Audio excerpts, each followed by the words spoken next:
Tonight, we open the lines to the unknown. No script, no safety net.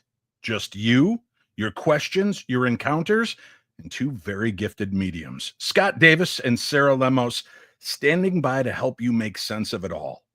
Ghosts, dreams, hauntings, cryptids, psychic attacks, or messages from beyond. What will come through tonight? There is a link to join the show and be a participant on the YouTube live stream and on some of my social medias. So join us, and all may be revealed right here. I'm Dave Schrader, and this is my Paranormal 60 Live. I'm not gonna stand here and listen to this baloney. You won't know. He doesn't stand for baloney.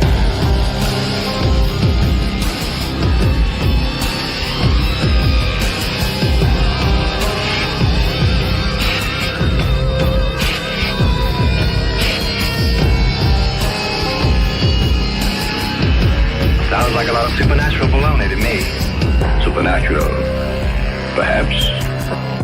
Baloney, perhaps not. Oh, hey, I didn't see you there. It's me, Dave Schrader, and this is the Paranormal 60. This is the Paranormal 60 Live. And tonight, we've opened the boundaries of space and time between me and you and the rest of the world. I don't know who's popping on tonight. Well, I know two people that are popping on, but the rest, it's crazy. It could be anybody. It could be Barack Obama. It could be Billy Joel or Elton John. Probably not. They're all very busy and they don't know who I am, but you do. You may be able to join us. We've got a link for it on today's program guide. If you're watching live on the YouTube stream, just go look at the description of today's program and there'll be a link. Now, we can host about 12 to 15 people at a time. So if you try to get in and it says the room is currently full, then just keep trying. And your best bet is sit there and wait, because as soon as I say goodbye to one of you and I send them off to the netherworld, that's when your chance to click in and get into the queue. Just keep up with us. We're going to have a good time tonight. Hey, so listen, my misfortune is your good fortune. And I shouldn't say misfortune.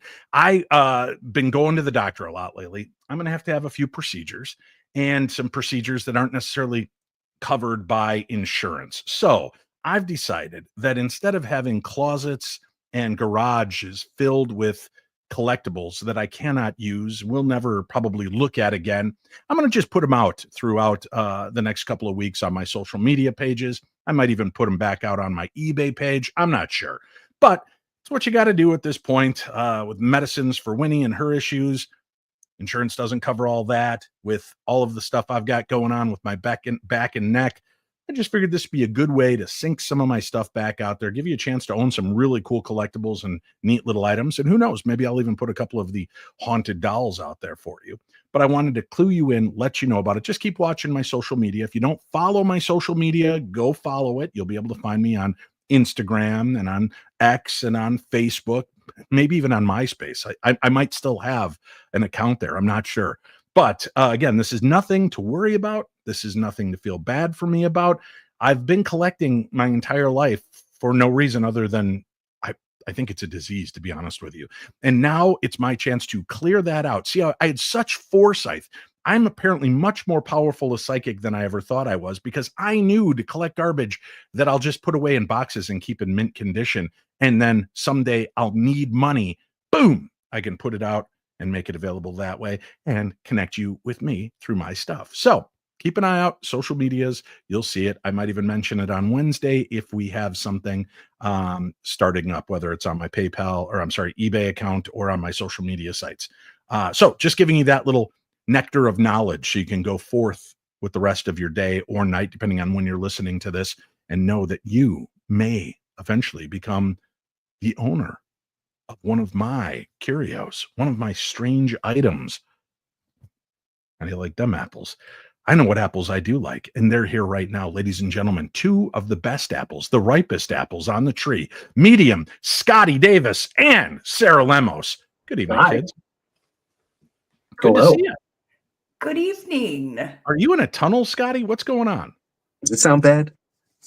Does it sound bad? Does Does it sound better? bad? Let me hear a little bit more than a word. Hello, how are you?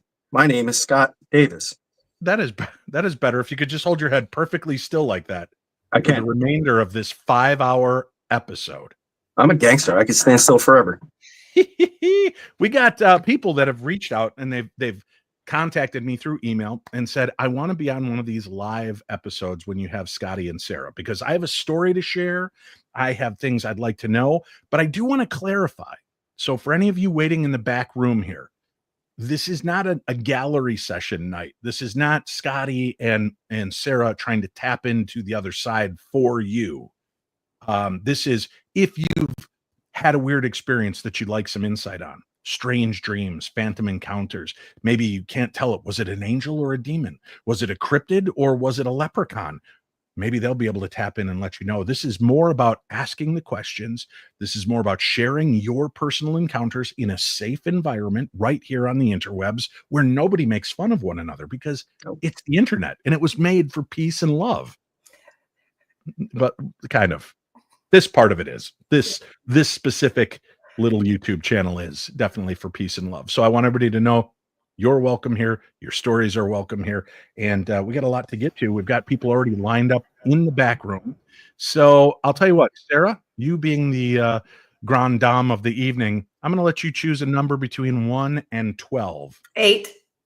Oh boy, that came up quick. That was so fast. I know, she is quick with that. Let me see. Who is lucky number 8? Oh, here we go.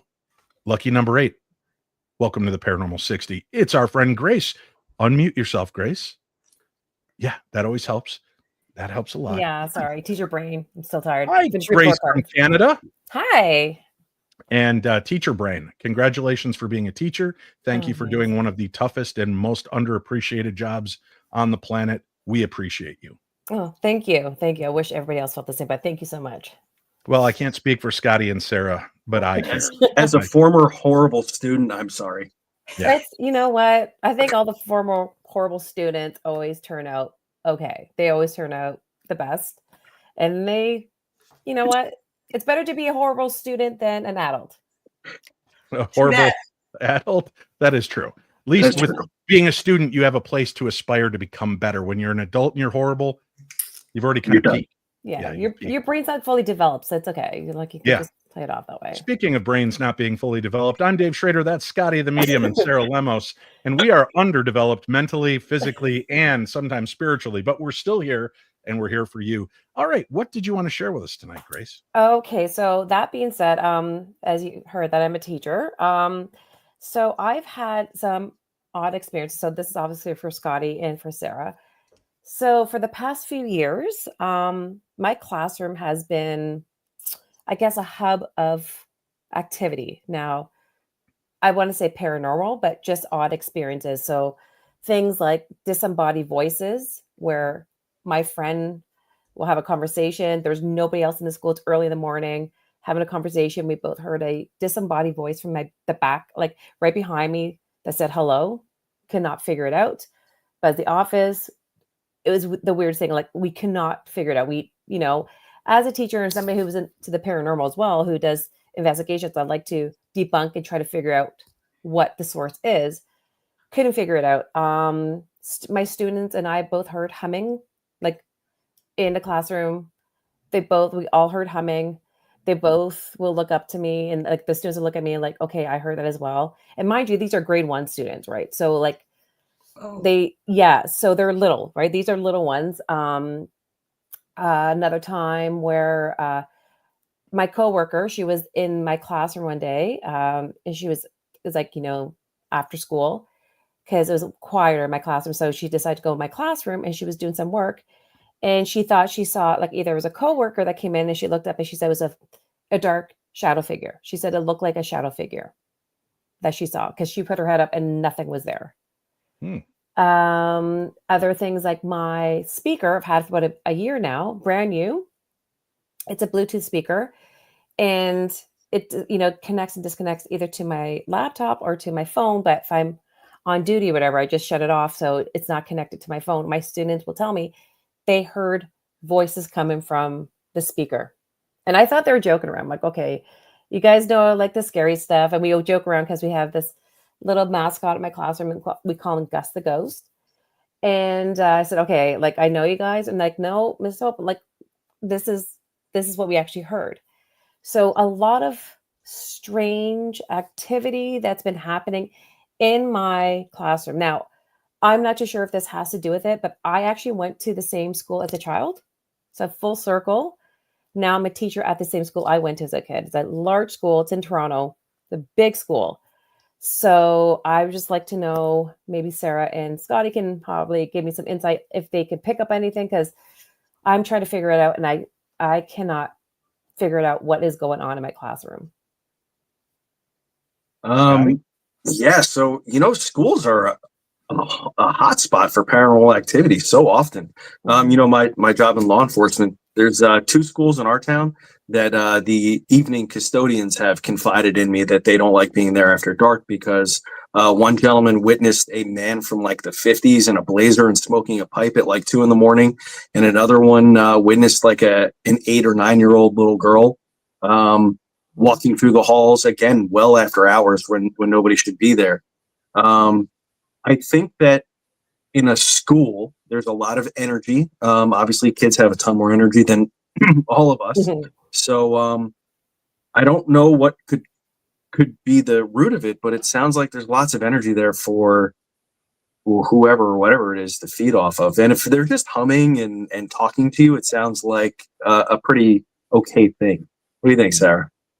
Yeah, it doesn't seem scary. I mean, even the kids are kind of like, oh, no, we know who that is, immediately. I love that the kids are also going, oh, I heard this. They're not denying it. They're like, nope, I heard it too. And I think Scotty's completely right. Like, schools, man, so much energy, all those kids moving and hustle and bustle. And what a great place to use the energy to be able to communicate or reach out. I feel like there is a little boy connected to this. I do feel like there's a tragic story that is connected to all of this. And I do feel like there is someone trying to communicate because they can, but I do feel like there is a little energy there that is absolutely enjoying time with the other students. I don't know if you know anything about that tragedy, if it happened, Grace, when you were there, or do you know of an incident that occurred? Well, in the area where it is, it's a very transit neighborhood. So it's it can be tough sometimes. So in terms like, the savory characters have a tendency to be around there. So I could do more research and to find out exactly, because that's what I want to know. Like, now the interesting thing is that this is not the original school. The original school I went to as a kid was torn down. The one I'm teaching at now is a new building. So I'm not too sure. Like I said, everything has an energy and everything does, but I just want to know, like, that's what I was thinking. Is it a child? Is it collective energy itself and it's picking up with the other kids? Is it something that's myself because I've done paranormal investigation, something followed me, or I have no idea? No, I wouldn't bet on somebody following you to a school. It definitely, in my opinion, would be something that would be connected there. I've never went into a school and ran into somebody who wandered into it. Usually it's very connected to the space. Now, one thing to consider, and I'm not a psychic or medium, but I will weigh in nonetheless. When you think about places that cause a lot of anxiety and stress, school is definitely one of them, not just for the students, right? Some of the parents, because this may be the first time they're separating from their children. So there's a lot that goes into this. And, kids can be cruel to one another, sometimes even unknowingly. So I've always thought that places like schools, probably steeped in that kind of anxiety riddled energy that's just left over behind. And I know teachers that even the most stoic teachers have days where they are frazzled and ready to call it a day. And that's a lot of energy that's being put into a location can be very emotional. So I think you may be dealing with many layers, right? In the fact that this place is bustling with young energy, young, powerful energy. Add to that anxiety, stress, and just that kind of agita that's out there. And then add to that you may live in an area that's not the most healthy area. And although a a death could have occurred on that property at some point. It may be something close by, and maybe the energy of the children draw this energy to the school. And we don't know the story of all of the kids and their private lives and personal lives. So very well could be that some of them have lost siblings, and the siblings are still with them. So it could be just, I think, kind of this mosaic of these different elements that you're coming into contact with. The speaker is the one thing I would feel the most skeptical about, because I've even had it happen with my speaker, even though I'm not connected to it. My wife's not connected, nobody in the house. Sometimes speakers will just start picking up ambient RF frequency, and you'll just start to hear what sounds like, but what you're picking up is, it's cool 104, the best oldies, right? And but it's kind of broken up and staticky, so you can't hear it clearly. So that's my take on it, for what it's worth. But I think in these situations, schools are just kind of can be this abyss of swirling emotions, from happiness to sadness to excitement to depression for everybody involved. So that might be what you're kind of running into. I do have to correct you, Dave. The kids may not tell me their stories about themselves, but they do tell me stories about their parents, things that you want to know. Sure. Awkward stories. So you're like, and when it comes to parent-teacher interviews, you're like, okay, interesting. Yeah. So, just be careful what you tell your kids and what you say around your kids, because they will repeat it to their I know. I saw the movie Kindergarten Cop. My dad's a gynecologist. He plays with vaginas all day long. Yeah, that's straight up. That's exactly what it is. Yeah, but one of my kids had like a screaming match with one of their teachers. Ghosts do exist. My dad knows because he's on TV. And it was weird because she was 18 at the time, and I don't know why she was reacting that way. I hope you had a little bit from the three of us, you know, and what was coming through, but it could just be a lot of that. And one thing we've been talking a lot about on the show is putting that kind of bubble around you, and maybe even putting it up around your kids, and teaching them. It doesn't have to be scary or metaphysical, but just tell the kids, let's do something today. Let's just imagine, like Glinda the Good Witch, we've got a bubble of energy around us, and all that energy. And what we can do is, it's our magic power, our superpower. With that bubble, we can push away everything bad and mean and negative and things that people say. They may say it, but it just hits that bubble and drops to the ground. And then when kindness is shown to you and love is shown to you, you let it in and let it surround you like a giant hug. So just teach them that it's a superpower, a magic power that they have, without evoking words like Harry Potter or things that can upset the apple cart in some instances. But that might be, I don't know. I'll kind of leave it to the two experts on this, but I think by teaching them to embolden themselves, to protect themselves, it might start helping them ground a little bit better, and maybe their energy won't be as chaotic as well. Yep. Sarah? I agree. I think that's absolutely beautiful. I think that was beautiful, Dave. Thank you. Good job. All right, Grace. And God, what kind of kick-ass name is Grace Hope?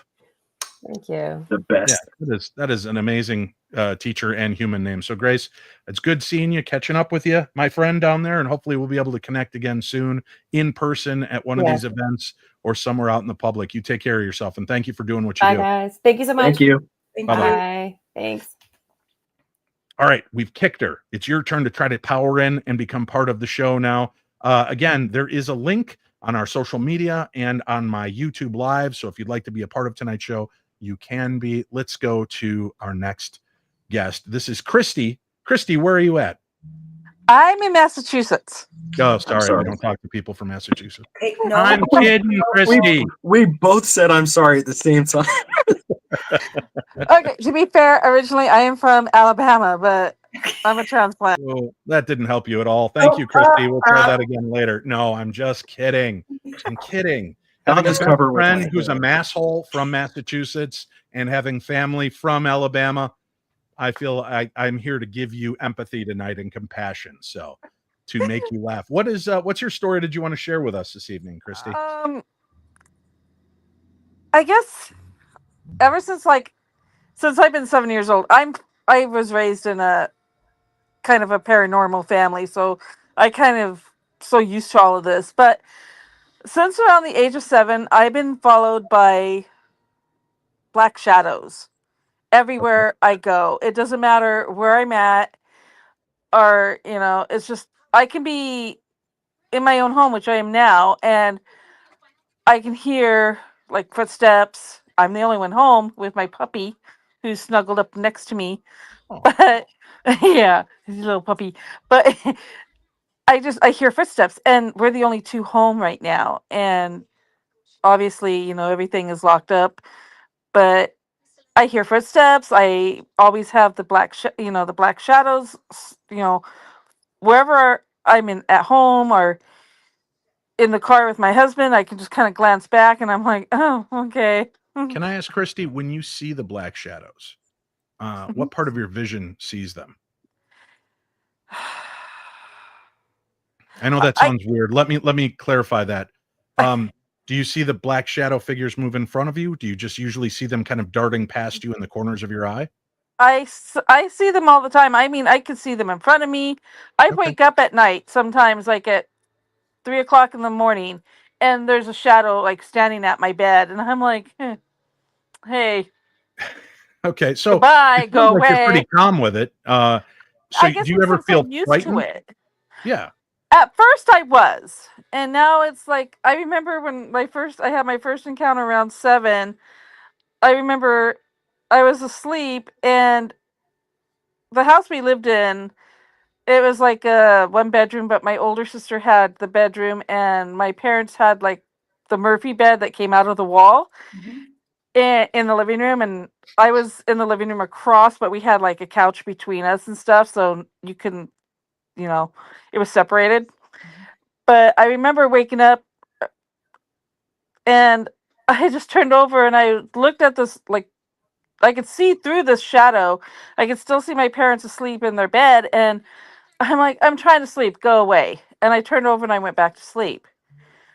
And the next morning when I woke up, I went down to my grandma's house, and I was telling her, and she's like, oh honey, you saw the black shadow. You're it's your gift. You see the shadows. I'm like, oh, okay. Yep. I would say, just to let you know, you did something that while you were talking to us is such a telltale sign of somebody who actually has this gift, and you didn't even realize you did it. Dave asked you a question. You took a deep breath and you exhaled, and you went somewhere, and you went into your space where you can get that information through your abilities. So you grounded yourself before you answered the question, and we would just call that grounding or centering. And it's very common when we're going to do a reading to take that deep breath, disappear into ourselves for a moment, and then bring the information forward. And it sounds like the visuals that you're getting, you're very in tune, and you haven't set up any boundaries, but you also haven't set up your ability to bring all of that information forward. You're kind of just living your life in sort of a limbo where you're aware of these things, but you're not locking into them in order to bring forward all of the information, right? So it's still kind of like a blurry picture until you actually do what you just did and take that deep breath. And then say, okay, who am I talking to? Who's here? And to quote my mom, every house that you live in isn't haunted. It might be you.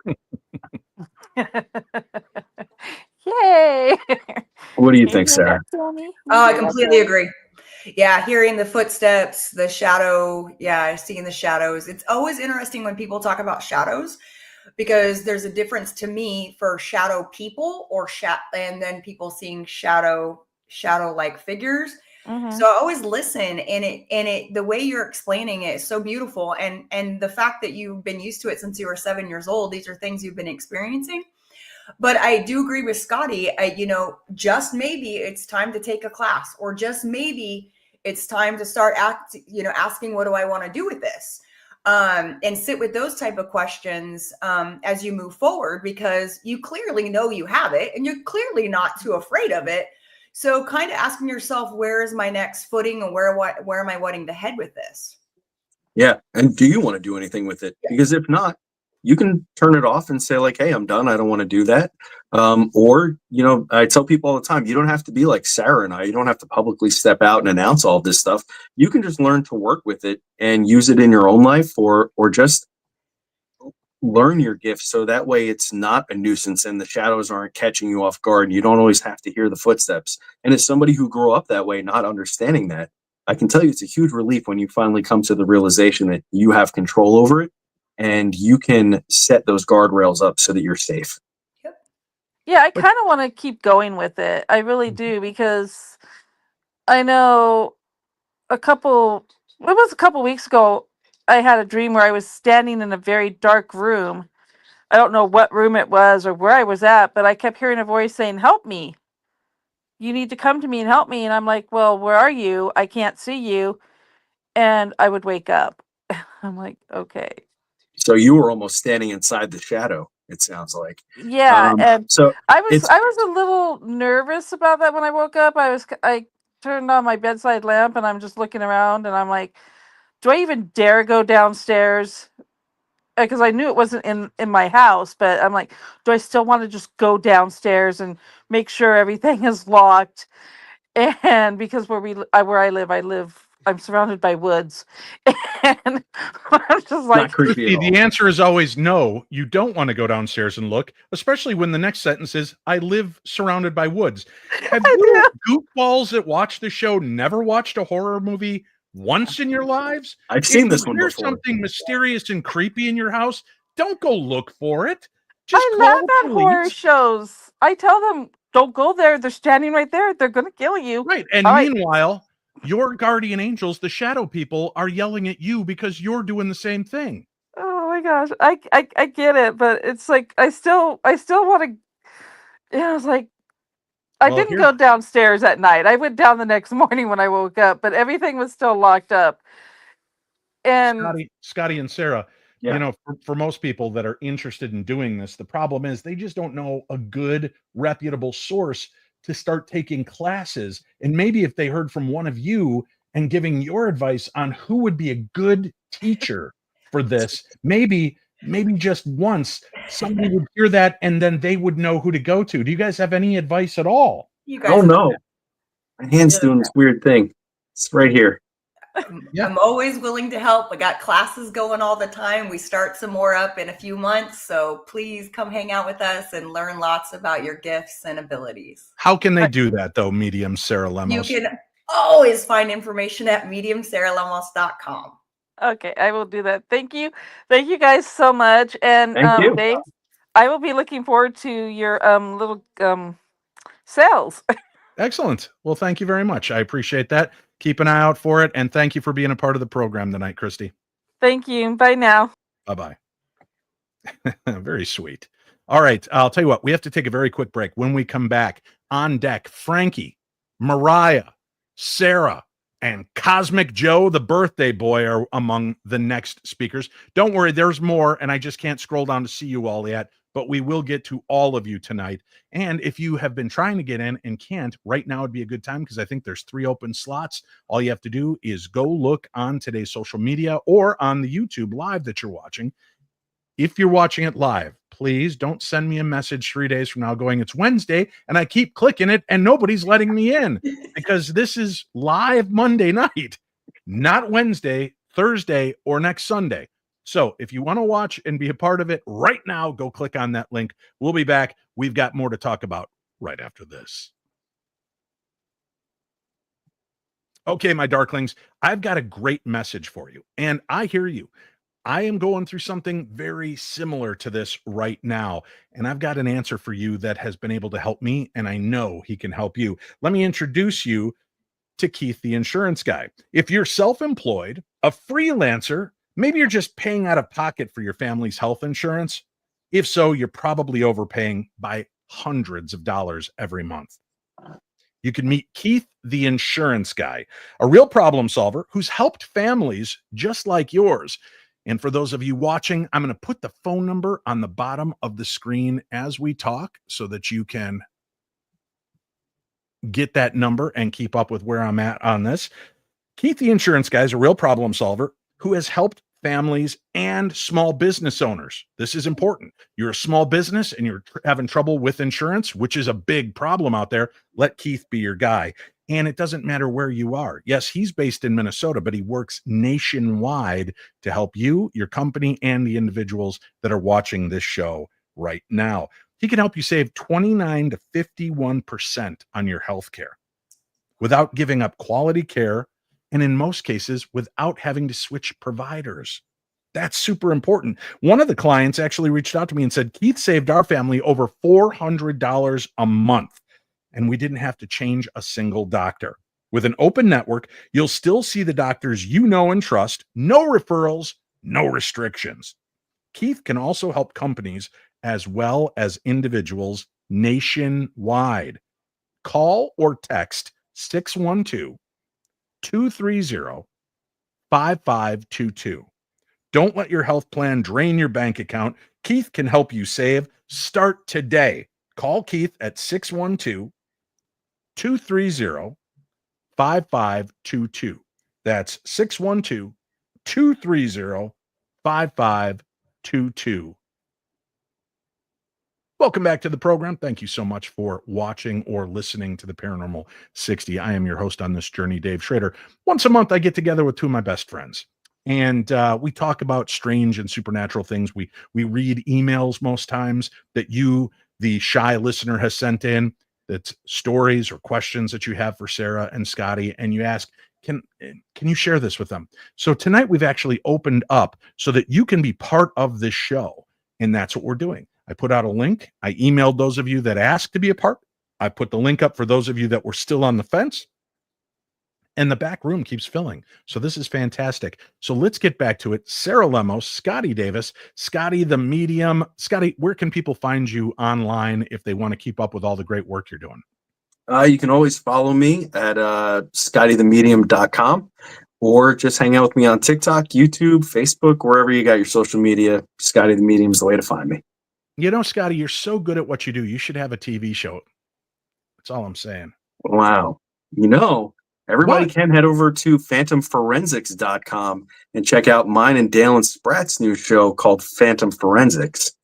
You mean you do have a show, Scotty the Medium? I do, yeah. It's really, I mean, I'm partial, but or what's the word? I don't know, whatever. I like it. It's phantomforensics.com. Go check it out.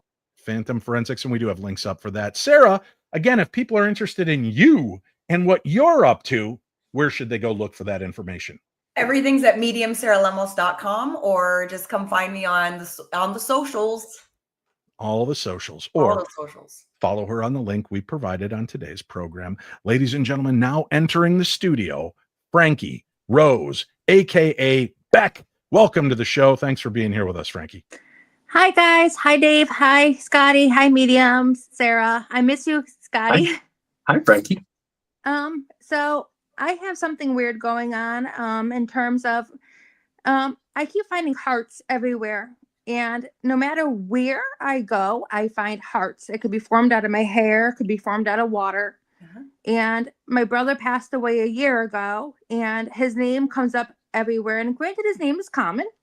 But on top of that, I see, like the girl before me, shadow figures. And tonight, it wasn't just me who seen them. It was my niece who's 18. And I didn't know she could see him as well. But tonight, they were not dark. They were white. And it was the first time I didn't see him dark. But tonight, we had a family incident where my brother was shot. Oh, my God. And he's okay. Okay. But we seen them white. And all right. White shadow figures. That's something new for a lot of people. That almost sounds angelic. I've never seen them white. Yeah. Am I reading something into that, Sarah? Being this white shadowy figure instead?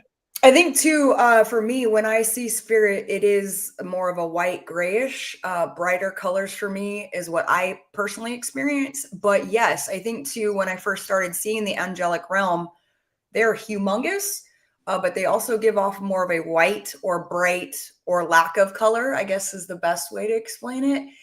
And I think it's beautiful. If I just can add to that, the hearts that you're finding everywhere. I mean, clearly that's a message. Clearly that's a, I love you. I'm thinking of you. My brother died of heart disease. Oh. Because they messed up and they gave him 3 COVID shots. Oh my gosh. back to back. So it killed his heart. Oh, I'm sorry to hear Sorry, that. honey. I'm sorry. And- No, it's thank you. And But Beck actually sent me photographs, and I tried to load them tonight, but I was having so many troubles. We're having horrible storms here again.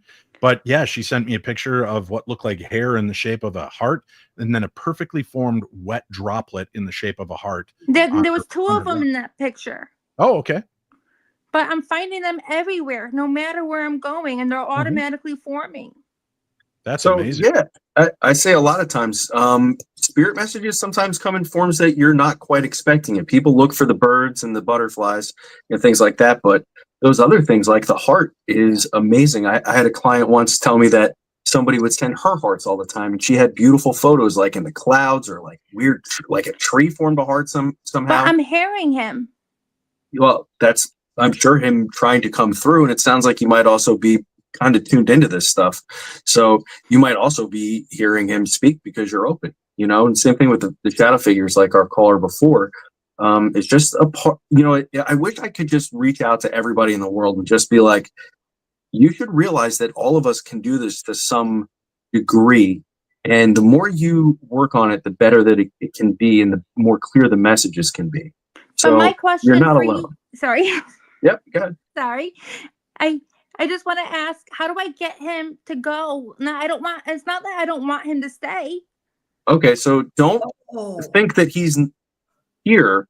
I don't want, it's not that I don't yeah, want him to stay. yeah, I but love so- him and I want him to be at yeah. peace. I think Sarah's got the answer for you. We're going to probably say the same thing. Go ahead. Yeah, no, sweetheart. So the thing is that just because you're having interaction doesn't mean a soul is stuck. It doesn't Okay. mean a soul is on this side and can't get to the other side. Most of the time, from my own experiences, souls go over and they can come and interact as much as they Okay. want, sweetheart. So please understand that it's your brother's choice.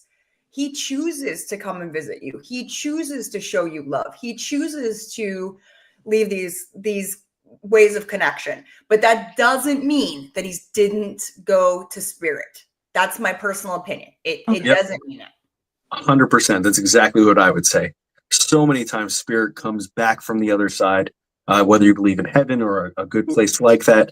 They choose to come back here and comfort us. Mhm. And when he is ready to let go, then he will. Or when he feels that you are at peace with yourself and the things that are going on in your life, he then will take that step. It doesn't mean that he's going to stop showing you the signs that he loves you and he's around. But yeah, for sure, he's not stuck or a ghost or anything like that. He's okay. Okay. Thank you. Thank Yeah. you, Frankie. And we'll keep you in our thoughts and prayers tonight. What's your Sure. brother's name that was shot tonight, if you don't mind us asking? Patrick, he his boss shot him in the leg. Oh, my goodness. All right. My Well, we gosh. will definitely keep him in our thoughts and prayers. Lord, if you're listening, we just need a little help here for Patrick.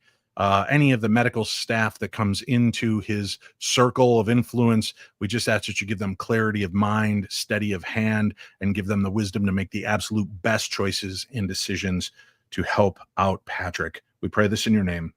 Amen. So it is. All right, let me grab Mariah next. Well, I shouldn't say that in this day and age. Let me bring Mariah on the screen. Mariah, welcome to the program. Who's that little head popping over your shoulder? It's my son Arnold. He wanted to join in. He's got the headphones too. Hi, Arnold.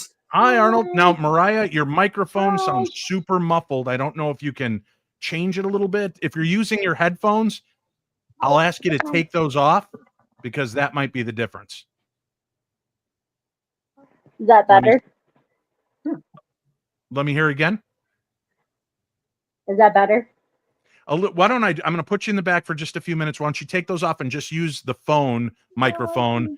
That usually sounds much better than those. Okay. If you want to disconnect for that. Okay. Are you there? Let me put these away real quick. Yeah. If that might work a little bit better once they're shelved. Let me hear you. Okay. Yes. Better. So what did you want to share now with Sarah and Scotty? Okay. All right. Well, so I met. Okay, leave the room. So sorry. No problem. So I actually met you guys. Okay. I'll tell you what, I'm going to let you go back and deal with what you're dealing with and get straightened up. We will come back to you, Mariah. So stay with us. Sarah, you are up. We just need you to unmute your microphone so that we can have you join us. Sarah Becca, is that you? Sarah? Oh, there she is. Unmute your microphone so that we can have you join us. Sarah Becca? Sarah, I just need you to that's turn off me. the I'm frozen a little bit, but Oof. I'm going to put you in the background too. I need you to turn off the speakers on your computer or whatever you're listening to us on, because it's just looping back our voices. All right, Sarah. So if you can do that, and then I'll come back to you here.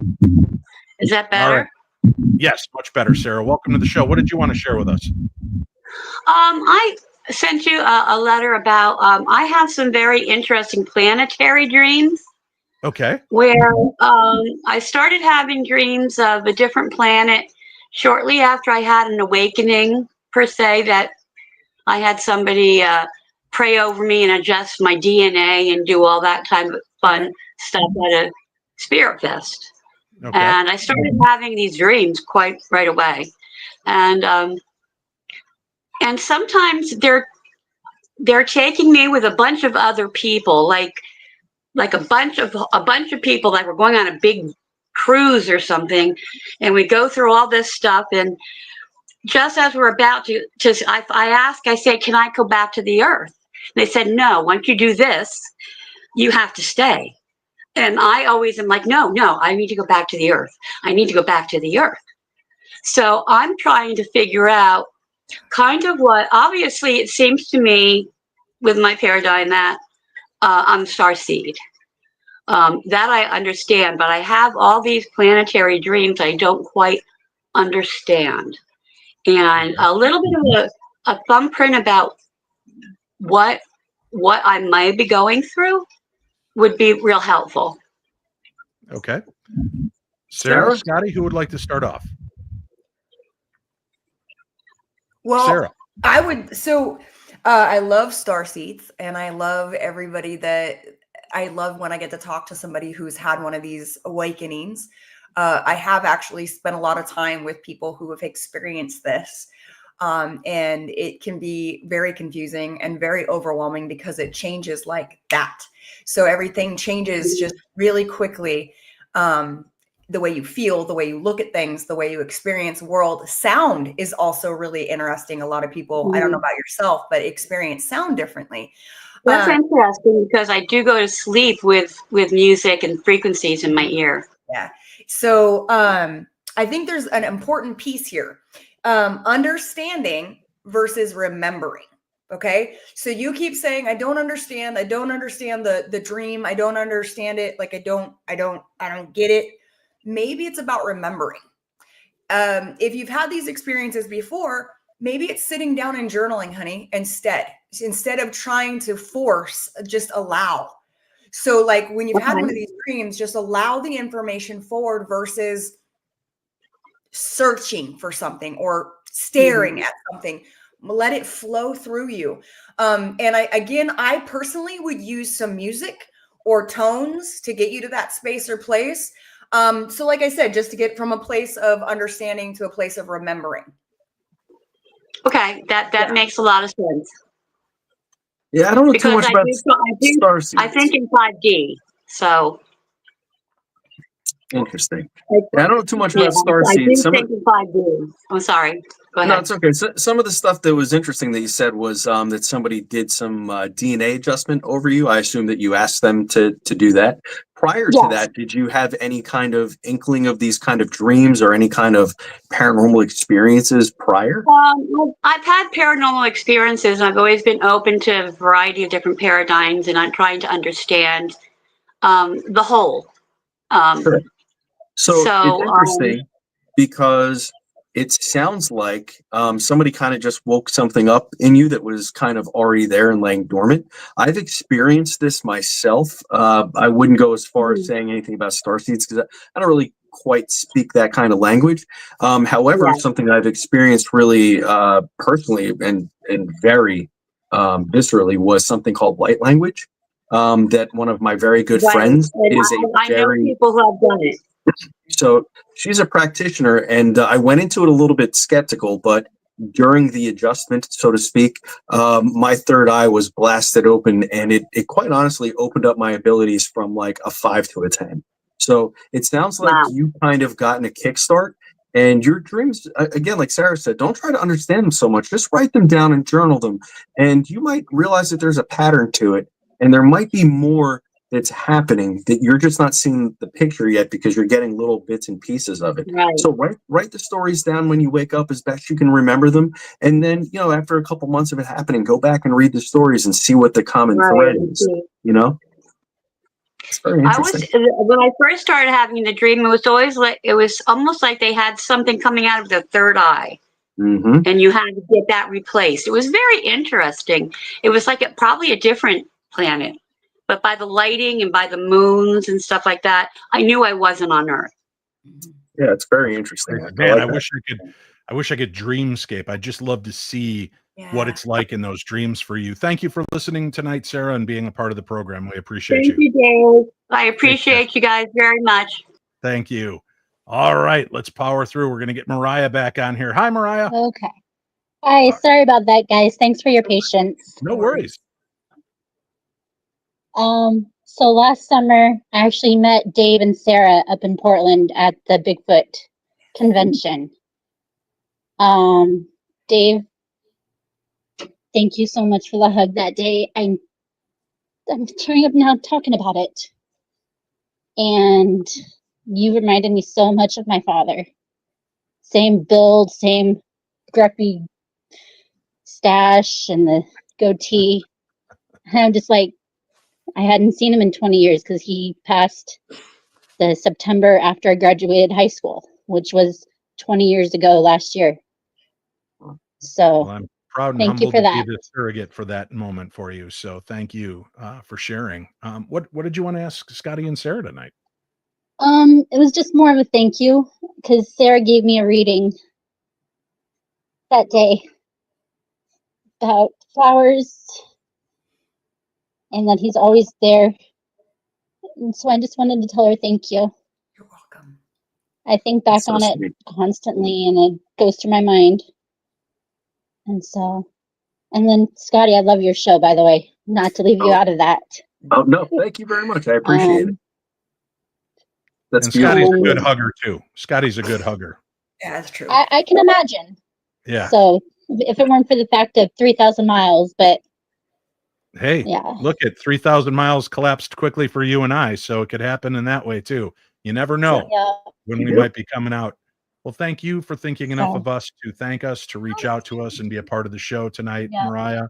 And hello. Arnold wants to show you his flower. All right, Arnold. made these for me.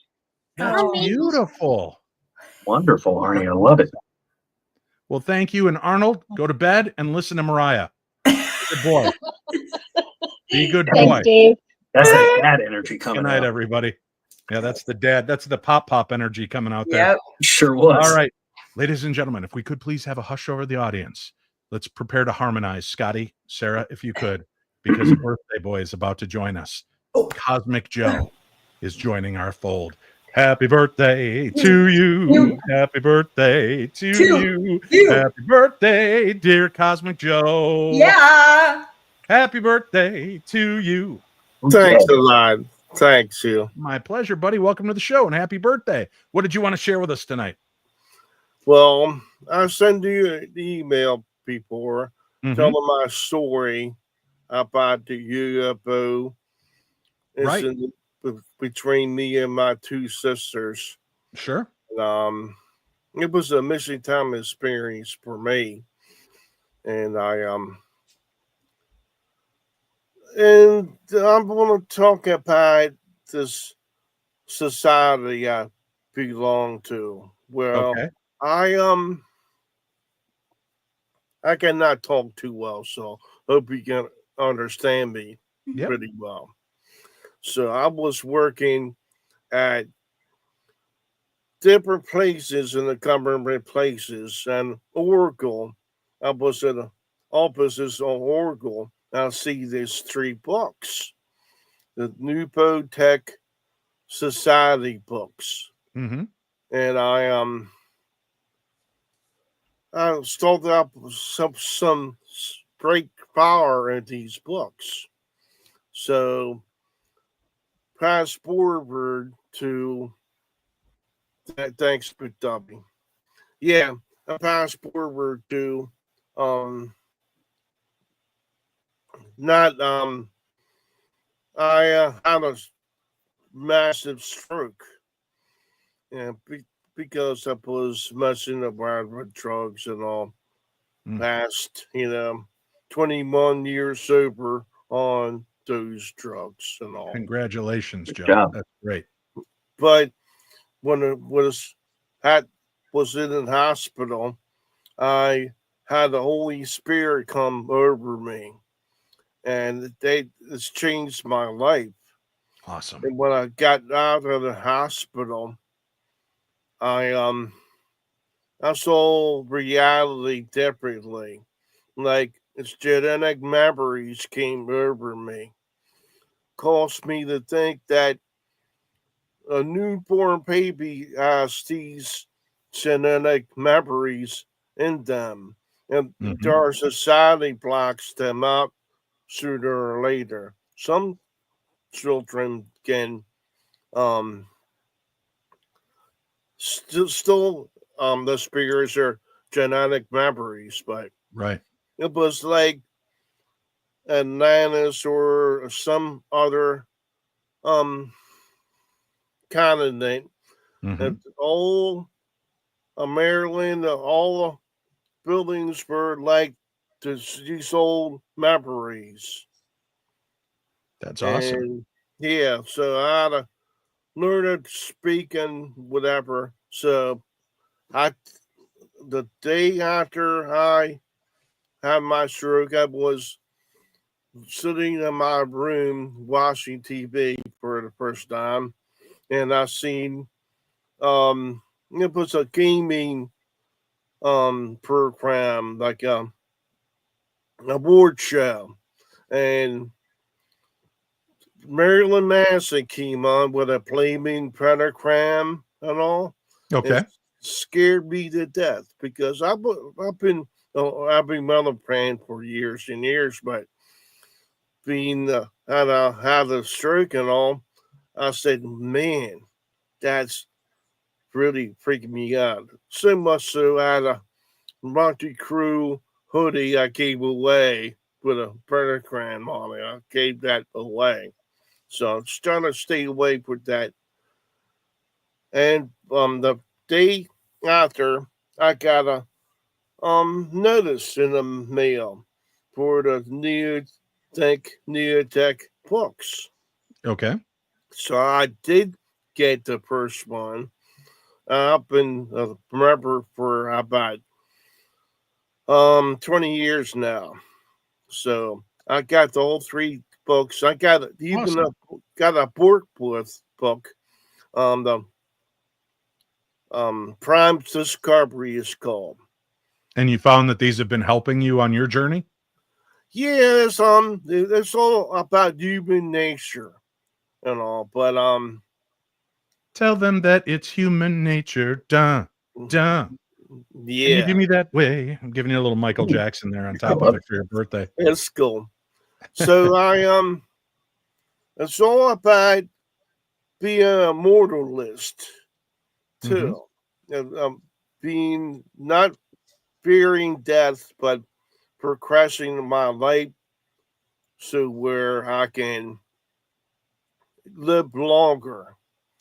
So I got a year ago I got some stem cell solution from them, 2 bottles of that, and I made myself feel like I was 10 years younger. Oh, that's awesome. Yeah, it really it helped me out a lot.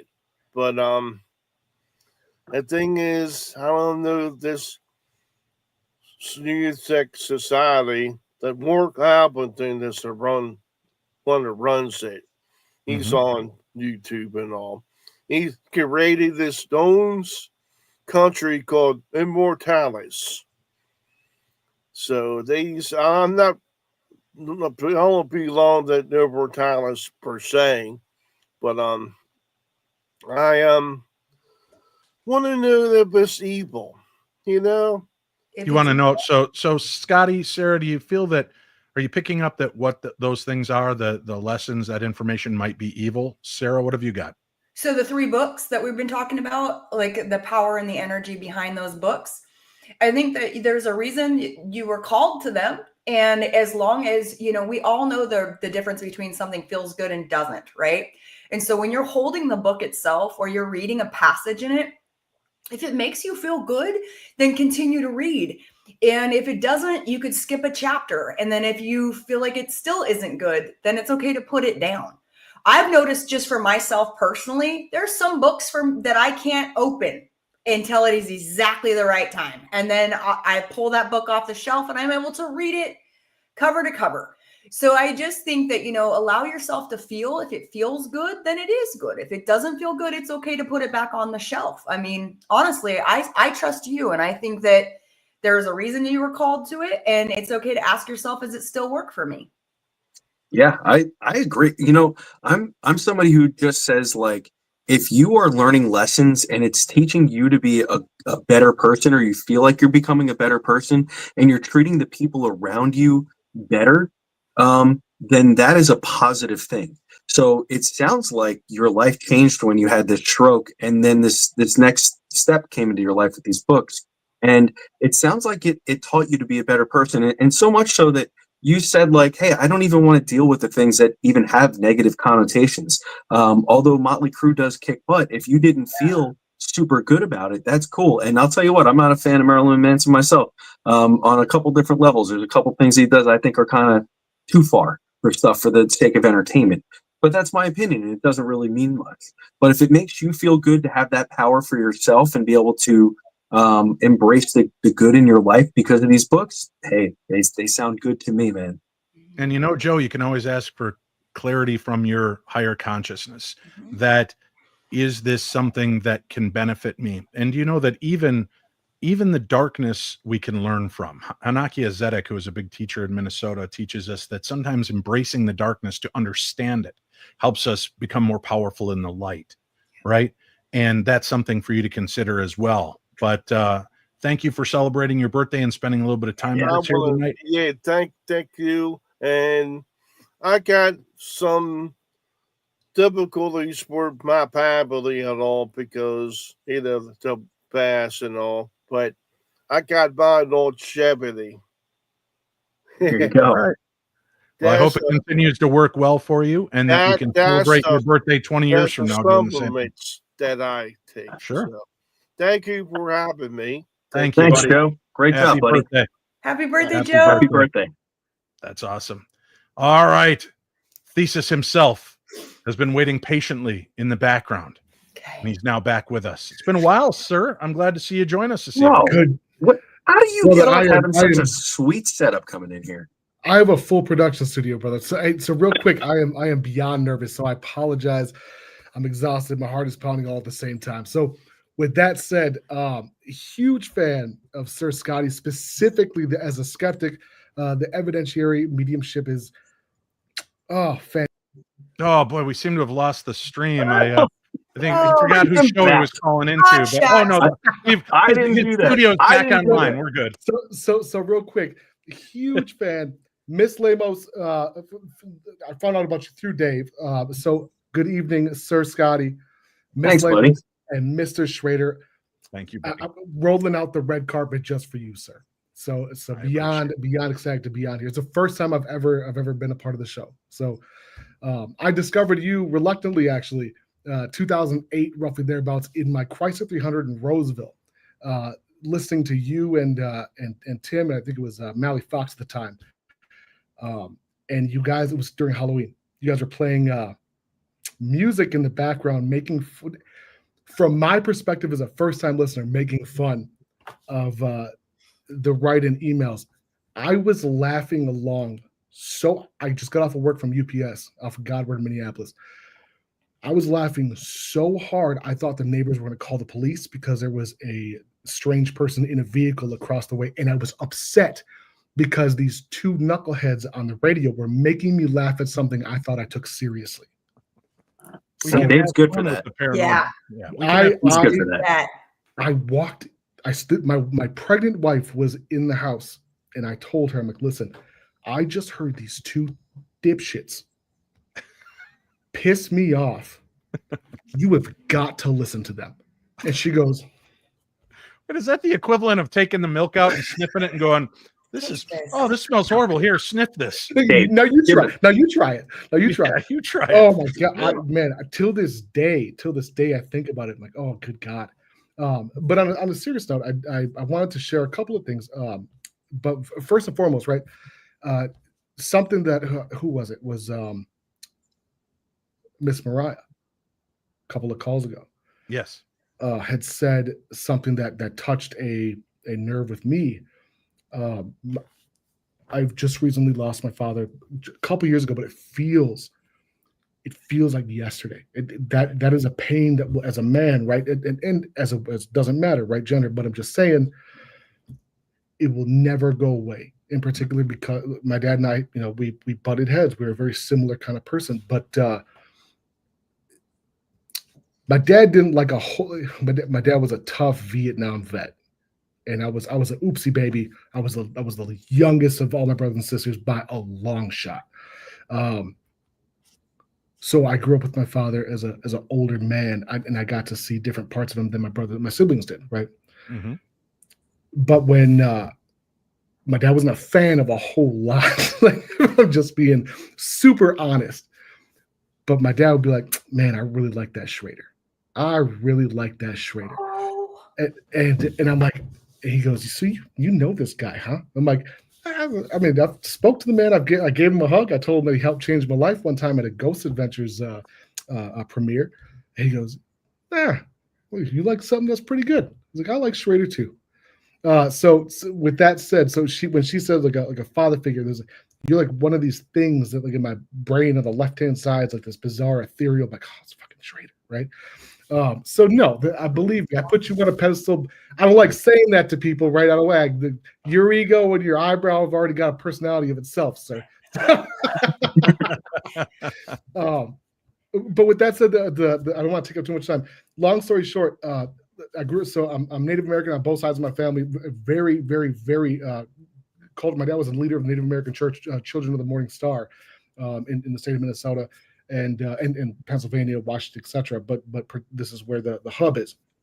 So Anishinaabe, Southern Cheyenne, Mdewakanton, and Tarahumara from Mexico, northern Mexico. Why northern Mexico? Because there was never a border there. Then all of a sudden there was. So like they're still Native American. We're still Native American, but it's just there's a line there now. So we're always in touch spiritually, right? My church is the Sweat Lodge, so on and so forth. It's bizarre seeing when people talk about saging on TV. I'm like, that's a smudge. Like that's my culture through and through since I was born. And then all of a sudden you see some blonde chick on TLC talk about, Brittany, you have to sage your house. I'm like, what did they say? This is HGTV. Anyway, so growing up in that aspect, right? I've always been in touch, but there is something that I've always had a question about. There's a particular house, a home that where our family refers to it as the Hampton House, and a lot of our culture, we don't call it a religion, right? Our way of life revolves around dreams, and this particular house, again, like to the point where my extended relatives who may have only experienced that house for church, I'm talking about family that lives in Texas who've never lived in Minnesota, family that lives in Washington who've never lived in Minnesota. They've been in the house a couple of times and stuff. No haunted stuff, no fucking crazy shit. Pardon my French. That's not French. I apologize, bro. I'm just learning English, so where all of a sudden, since we were kids, my nieces, my nephews, my brother, all my brothers, when we have a dream of significance in particular, it's at that house. And it's never, it's spiritual dreams that are particularly, like, everyone has a dream where they're having to build a go-kart with their ex-landlord, right? To quote Mitch Hedberg. But that's not what I'm talking about. Right? Yep, I know exactly what you're talking about. I'm not talking about pulling hair out of a plumbing thing with from circus pizza clowns. I'm talking about spiritual dreams that have significance that pertain to your life in a pretty heavy way. Are at that house. And I'm not talking about once or twice a month. I'm talking about several times a week. Like, this is an ongoing thing. Wow. My brother and I just recently tried to kind of just to see, we would try to neutralize it in the Native American church in the way that we do, not because it's negative, but just kind of to see whether or not it would sever some type of attachment, whether it be from the land, whether it be from the house itself, spiritual, whatever attachment that may be, because I don't want to be stuck psychologically, spiritually, so on and so forth, to a physical piece of property. You know, if it's a psychological thing, that's one thing I can deal with, whether it be through not mediumship, not through psychic stuff, but specifically through what is that called? The shrinks. Help me out. Where you go through like trauma and stuff. You see what I'm saying? Like through PTSD stuff. Yeah, whatever it may be. Or just maybe just an attachment of just like, because the house was foreclosed on. It was a pretty traumatic experience. 2008. It was terrible. Anyway, so my question is, I haven't been able to personally, and if I haven't been able to, if my brothers haven't been able to, in our way, like it's a big deal. We can't figure out if or what the attachment may have been, or maybe it's not. Maybe it's a psychological thing as opposed to spiritual. So it's so crazy that you're talking about that, because for most of my life, there is a house that exists in my dreams that I found in life.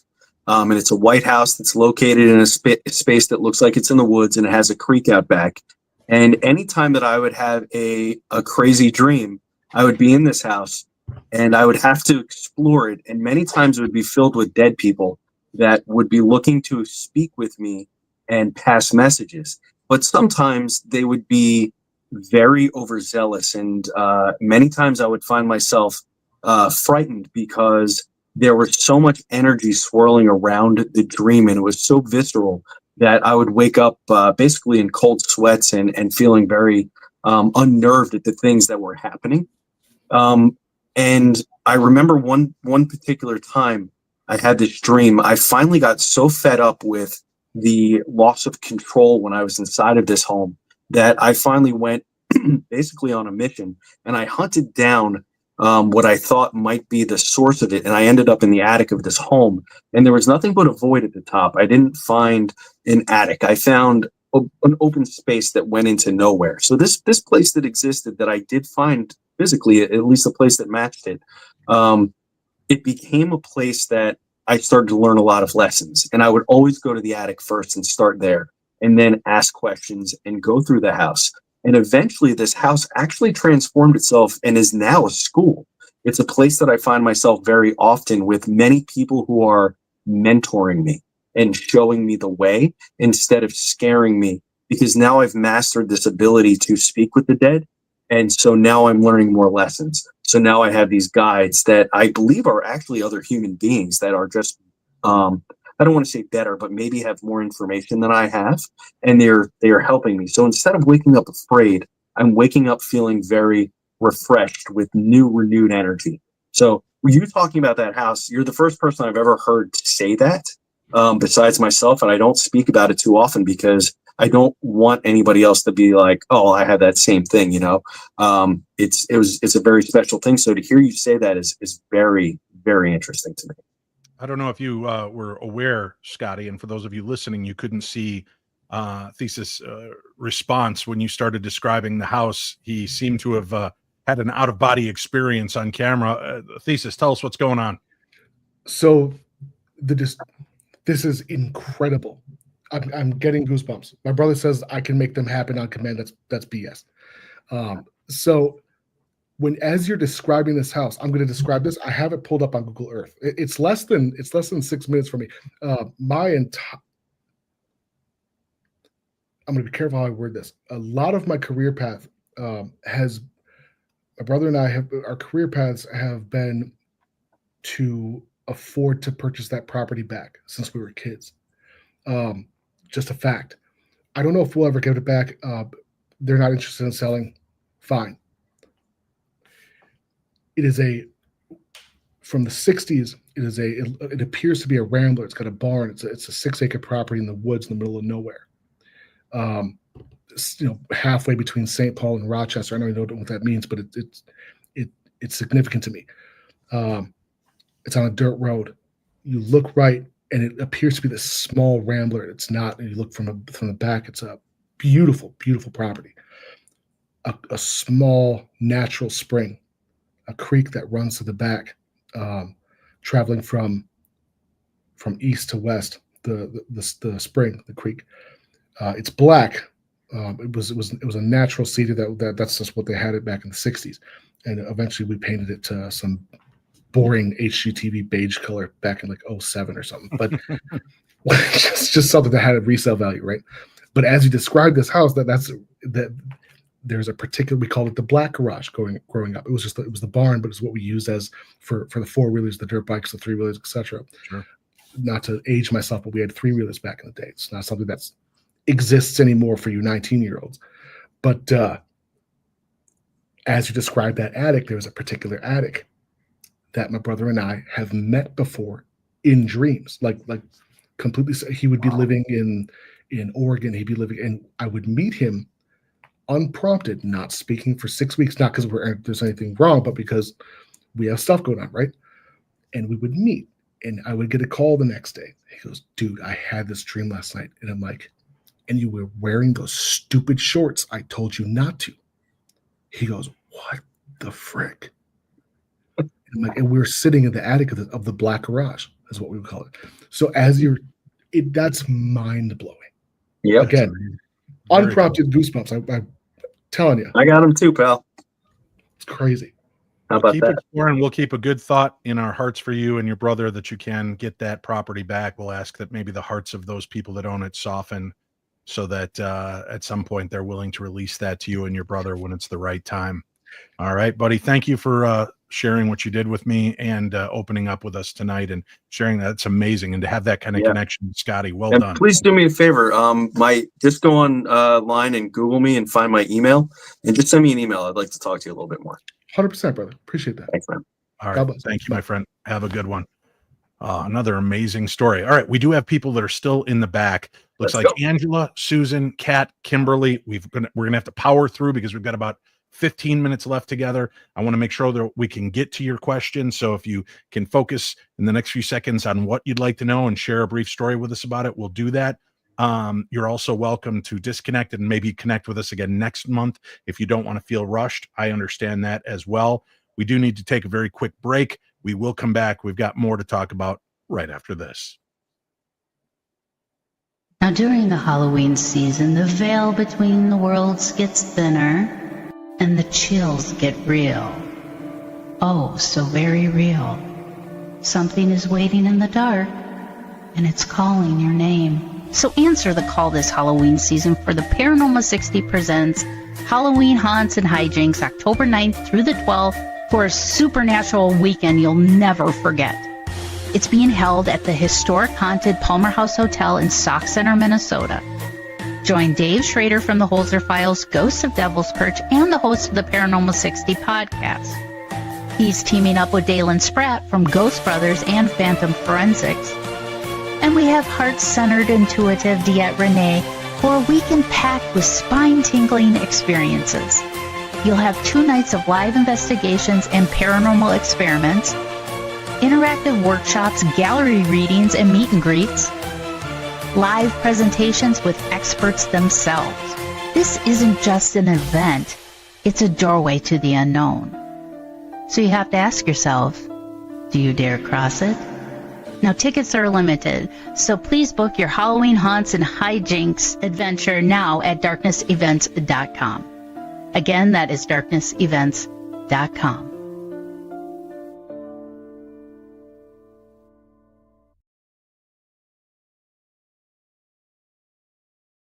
Just remember, my friends, you can find all the great places I'm going to be throughout the United States and around the world by visiting darknessevents.com. I do want to thank our special sponsor, the episode of Paranormal 60 this evening, brought to you by Keith, the insurance guy, helping you save big on health coverage without sacrificing quality.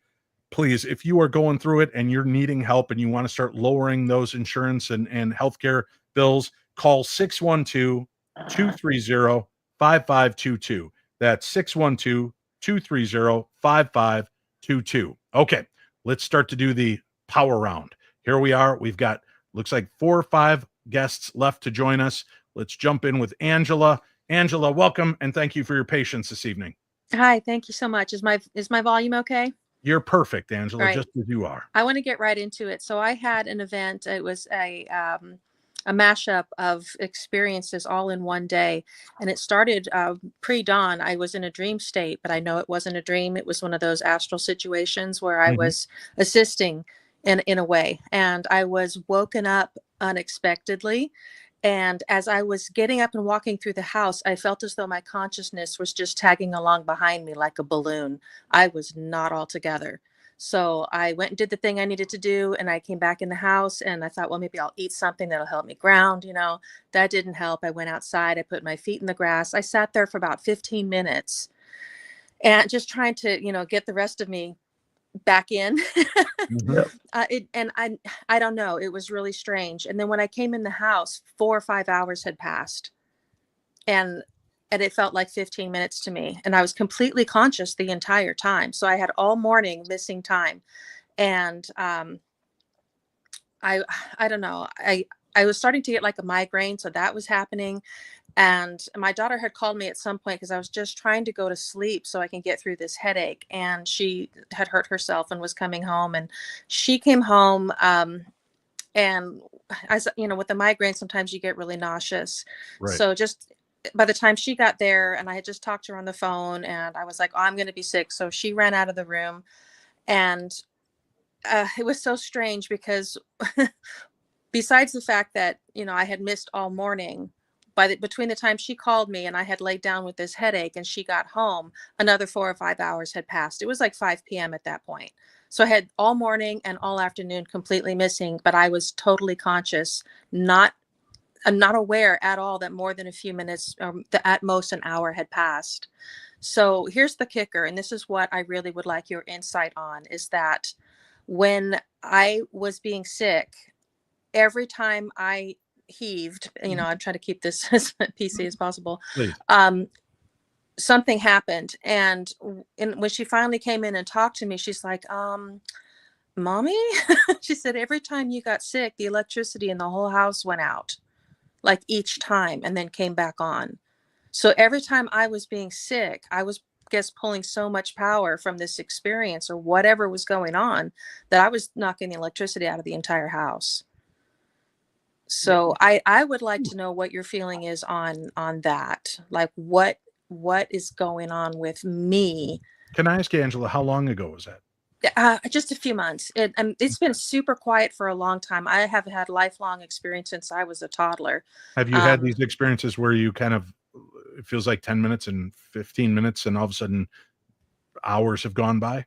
Well, I've had missing time before, but those were enveloped in other, experiences that, you name it, as far as paranormal, ET, different things like that, mediumship, psychic stuff, seeing things. I have done it all. It's just, it's spontaneous, and it's nothing I've ever studied or tried or attempted or practiced. It just happens. Okay.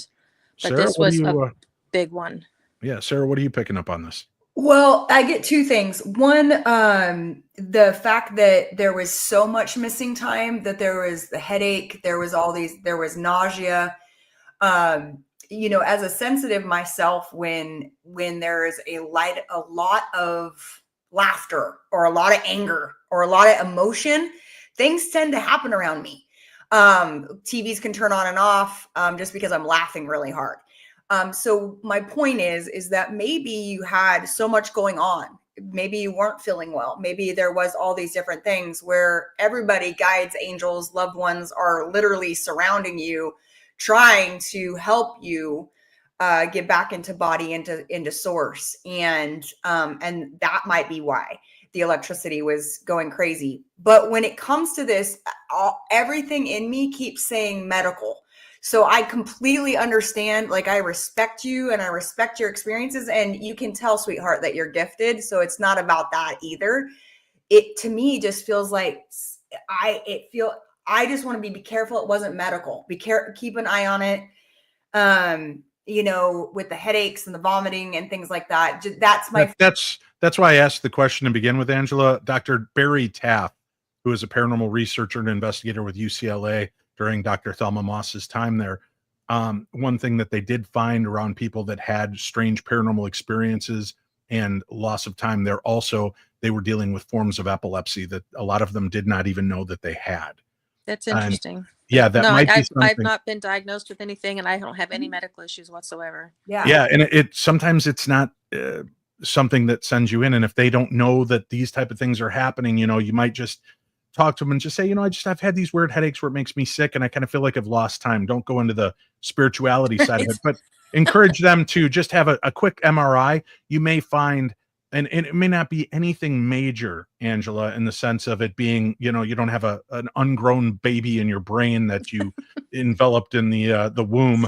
Nothing creepy. It could just be that you just have some synapses going, right? And that doesn't mean that you're not having paranormal. It just means that could be what's allowing you to experience the paranormal in the way that you are. But there's an after effect. And in some people, Cindy Keza gets drained very much after really tapping in and being there. I've been around Scotty and Sarah when they've really been on fire, tapping in and connecting for people, and it can be extremely draining. So if you have an underlying issue, and again, this is not a slam on you, different moments of chaos and anxiety and dealing with the supernatural in any way could be firing that off, and you don't even realize it. It's never been a negative in my life, but this was something so different, and just that one off, but it was so strong, and I just don't even know where to start with it. So what is it about me that would cause that to happen? And the only thing I can think of was that I was just so wide open, you know? Very well could be. Starting to learn to ground and find ways to connect as well. Sarah, how did you want to wrap up with her on that? Just, you know, I think too, you have many experiences, right? So you know what this experience wasn't. Right. So that I want to say, you've had many paranormal experiences and different things, and you're like, you know, this was different. Keep researching, keep asking questions. Just because I don't have the answer right now, other than I do feel like the energy that you were dealing with and the energies that were happening kind of were synced. And to continue to grow and continue to write your stories and things like that, because clearly you are connected. So this is just a different one for me. But did you pick up anything, Scotty, with that at all? There were just like two quick things. One, just that on the medical side of it, I was diagnosed with ADHD at the age of 40, and I found out that time blindness is a huge part of that diagnosis, and it makes so much sense because you can ask my wife if you ever meet her how bad I am at keeping track of how long I've been doing something. When I was first waking up to all of this stuff, I once took the trash out in like February, and I was outside for like an hour, and I came back inside. My wife was very upset with me, and she's like, "What were you doing?" And I said, "What are you talking about? I dragged the can out to the curb and I came in, but I did take a minute to like stare up at the sky." And when I came back in, she's like, "You were gone for like an hour." And I was like, I thought she was exaggerating, but the show we watched was well over. So that's part of it. So there might be something with that. And then as far as all the electricity going off, I wrote down PKE generator. I've been around people who are very in tune, and they're just sort of like a magnet for all this energy. And when some of us get around people like that, the electrical anomalies happen, but we also become much more sensitive. So that might be a part of what you're experiencing. Interesting. Yeah, guys, I can't wear a watch. When I was in college, I was banned from the printer room because all the printers would go offline. Yeah, They finally figured out it was me. Yeah. You know, things like that. Yeah, registers at the grocery store don't work if I stand too close to them. As Above, So Below is the name of the book by Dr. Barry Taff. Read it, and you're going to find that Thank a lot you. of what you're describing right now Awesome. is exactly what they found in their studies. So I'll check it out. watches, but it also, this happens to so many people. If you're in a bad mood, and this stupid cat puked on my shoe, and I tripped and stubbed my toe, and all of a sudden my phone's not working, my stupid phone. Now I don't need this, and my computer at work. Sometimes we get so bound up that our PKE is affecting everything around us electronically and electrically. So that is a big part of it as well. So something to keep in mind. But Angela, thank you for watching, for your patience tonight. Thank you. Thank you. Thank you. Take care. All right. We got to move through these. We have 3 left with us. Susan, take your microphone off mute and let's talk to you. All right. Hi. There you go. Hi, Susan. What did you want to share with us tonight? Well, there's a lot of stuff, but I'll just, this one thing. Children, I know, seem to see spirits and stuff more than adults do. And my granddaughter, when she was like 3, the kids were living with me, and she would talk about something under her bed. She called it a zombie, but and she's all throughout, she's talked about different things. Well, we were at the cemetery at my sister's grave, and we were just all, my sister and I, my other sister was there, and we were just kind of talking, and she said, "Who's that?" We didn't see anybody, but she saw somebody walk behind us. And I'm like, kids really do know this stuff, right? Mm-hmm. I mean, I try not to go against what she's saying. No. Because I know That's that. good. Yeah. But, and a lot of I work at Scarefest, is where I met Dave. And, in Kentucky. It got real dark in here all of a sudden. That's weird. My power went out. Go ahead. Angela. But since I've been with Scarefest, it seems like a lot of stuff is coming through that I didn't, pay attention to before. But my granddaughter's just amazed me by certain things that she talks about. Yeah, for sure. Little kids are so receptive. They're open radios for all the things that are around them. They receive so much information. And, her talking about a zombie under the bed, I say this all the time. Little kids, they're super receptive, but since they haven't learned all the vocabulary that we have as adults, they do their best to describe what it is they're experiencing. So if she says zombie to you, it's just her way of saying, like, there's something that is definitely a person, but shouldn't be there and is kind of scaring me, right? That, as a little kid, that's the kind of stuff that I would experience, and I wouldn't have a vocabulary to tell my parents. So it sounds like that's what she was just trying to tell you, like, that's why I try to tell parents that have kids that are sensitive, like, you're doing a great job. Just listen. Don't put the guardrail on. Just listen to what they have to say, validate them, and let them know that it's not actually that scary. But if they are afraid, to not be afraid to talk to you about it, and just to listen and be emotionally available for them, because that's what they need. And the more you talk with them and give them the vocabulary, the less frightening it will be for them. And it might fade as they get older, but it might get stronger. And if you've given them a good base of love and comfort and a place that they can go and talk, that she can go and talk to you about it, then that's wonderful. And I think that's a great job. Yeah, Susan, I have to tell you, as a young medium, my grandmother was somebody I could go to and I could talk to, and she was a gift, Susan. Like, having someone that I could communicate with and just tell my crazy stories to, and not be questioned, and not be told to be quiet, and not just told to stop. Like I was told so many times, because people couldn't understand me, then something was wrong with me. So I just want to say, Susan, thank you for being there for her. Thank you for being that sounding board, because you have no idea what a gift that is. Yeah. Truly. Yeah. Susan, there's a great book by a woman by the name of Echo Bodine. Echo Bodine. She's a very powerful medium, very well known in the state of Minnesota. She's written a book called The Gift.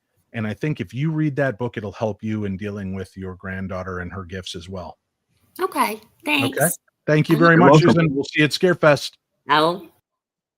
All right. Thank you very much.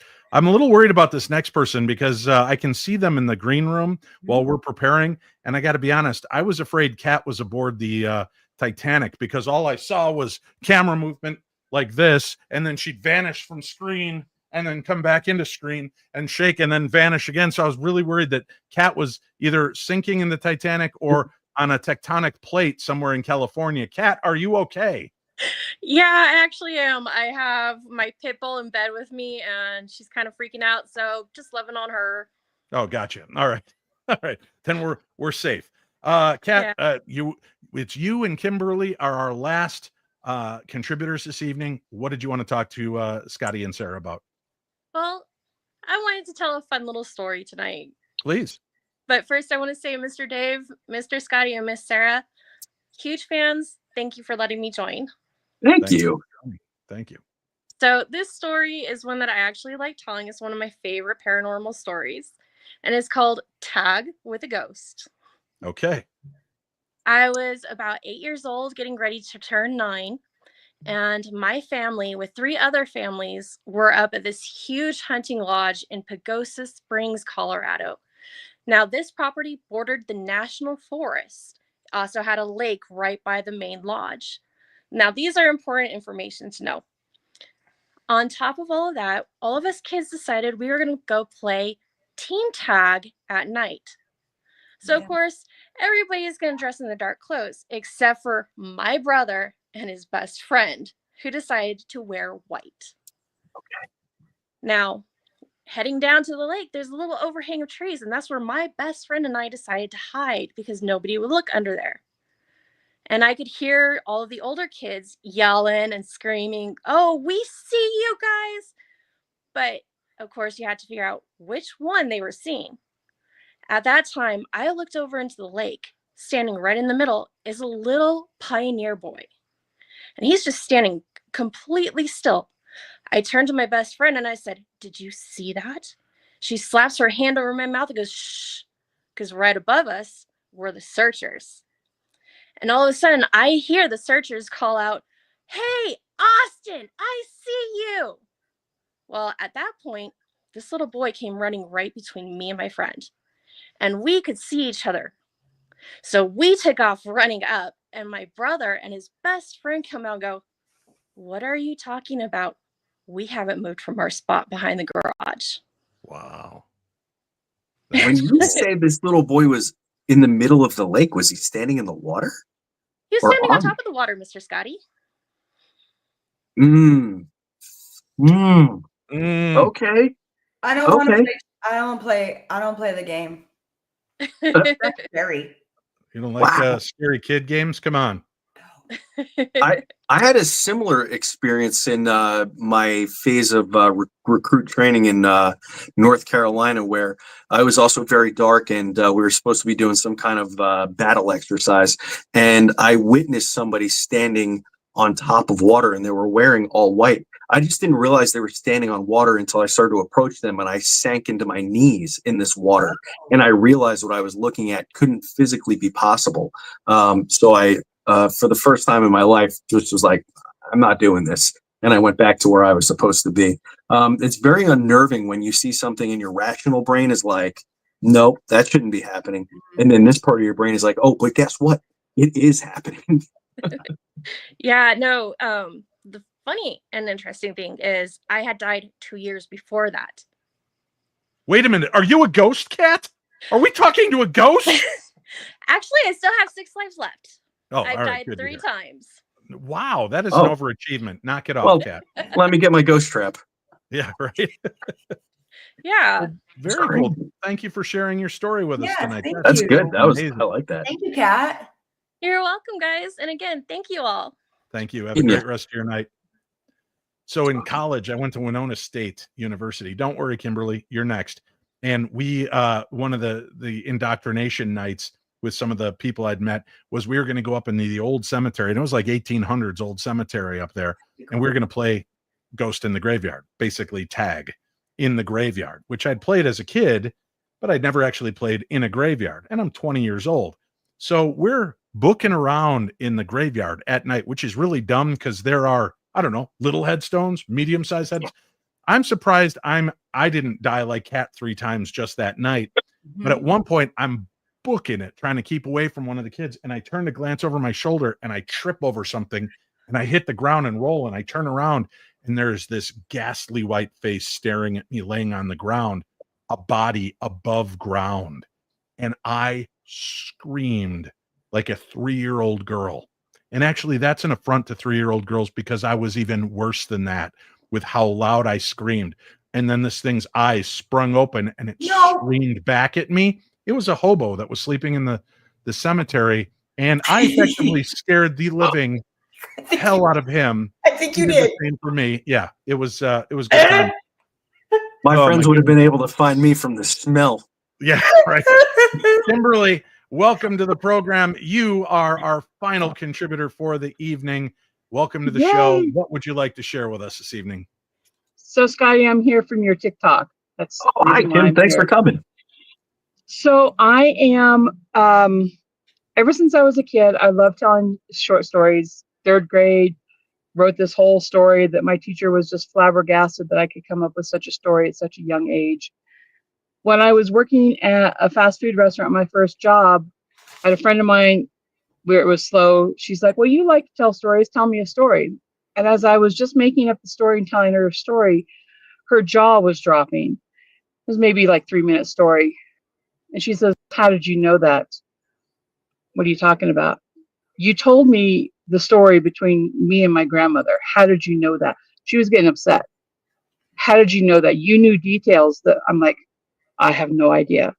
So I've always had this gift of being able to see in pictures. And I've had people fight me on it, saying, no, it has nothing to do with me.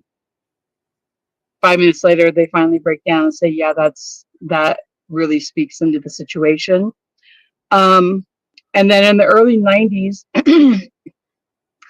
I was dealing with issues that my grandfather had done to me when I was younger.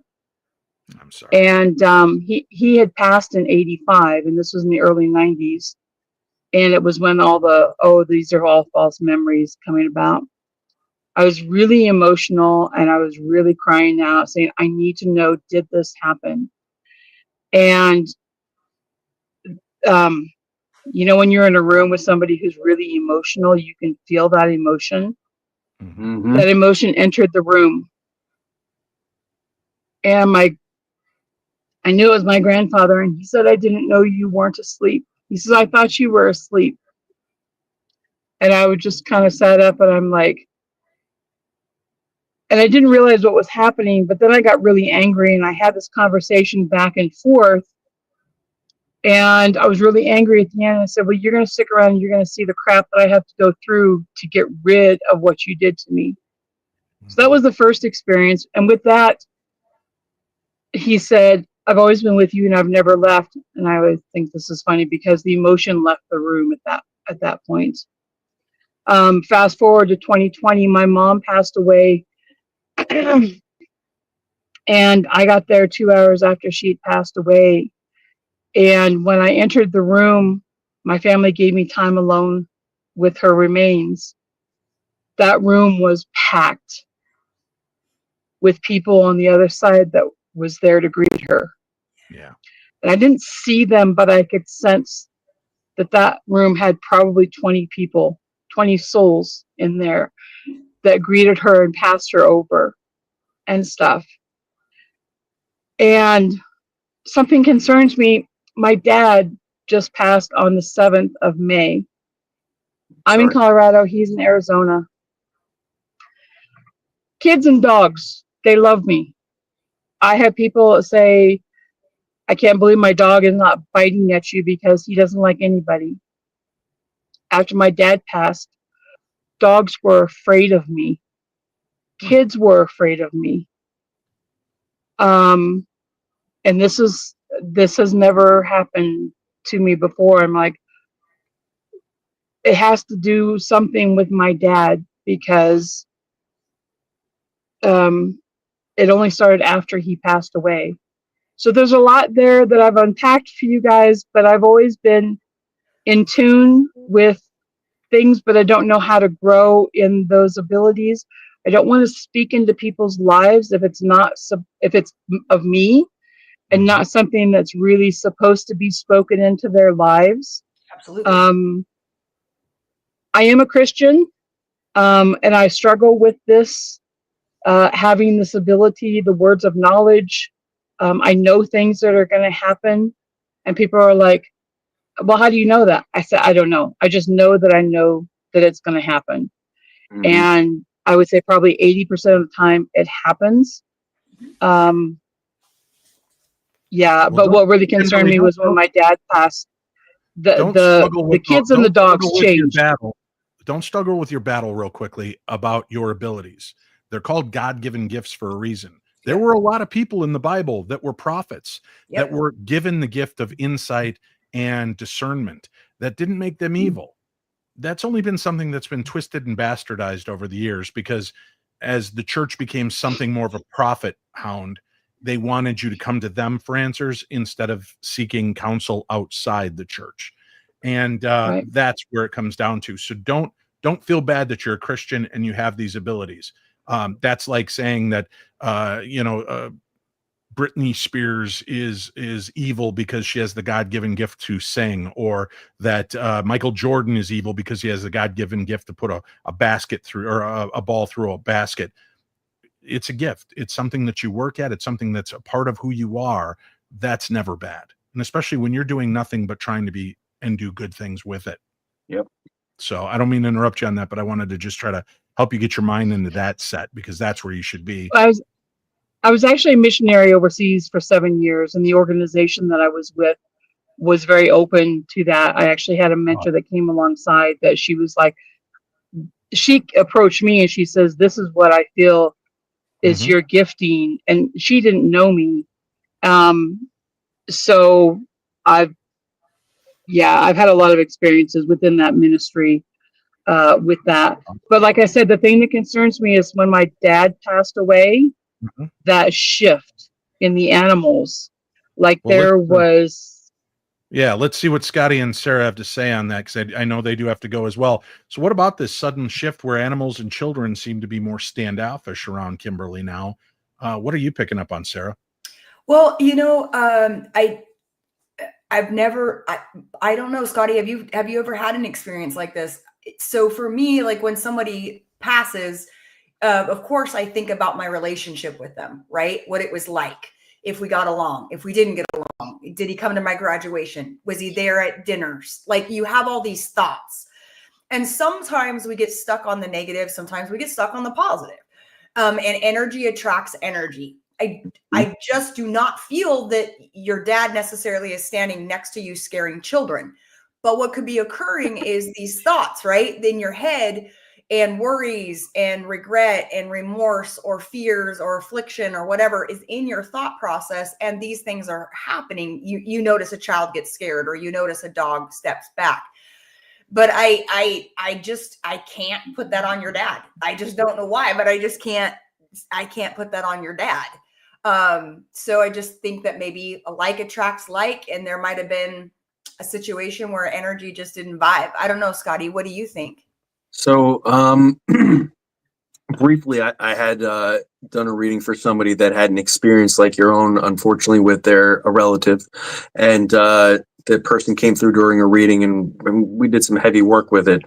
And if this person came to you at some point after he passed and said, "I've never left your side," I feel like that's a bit of a threat, to be honest with you, of like, I'm still here with you. And when your dad passes, I'm a dad. I have two girls. I have a 25-year-old and an 8-year-old girl. Then I have a son as well. But the point is that if I were to pass and I found out that somebody was spiritually like still stalking somebody that they had hurt in life, but I was on the other side now, I would be the most protective that I could possibly be. And even if that meant scaring away other things that were more meek around me, that would be okay with me, as long as I was protecting the person I loved. So perhaps your dad is being that 800-pound gorilla around everybody with you, because he recognizes that he needs to put that wall up for you until you're in a space where you can let that other stuff go or detach from it.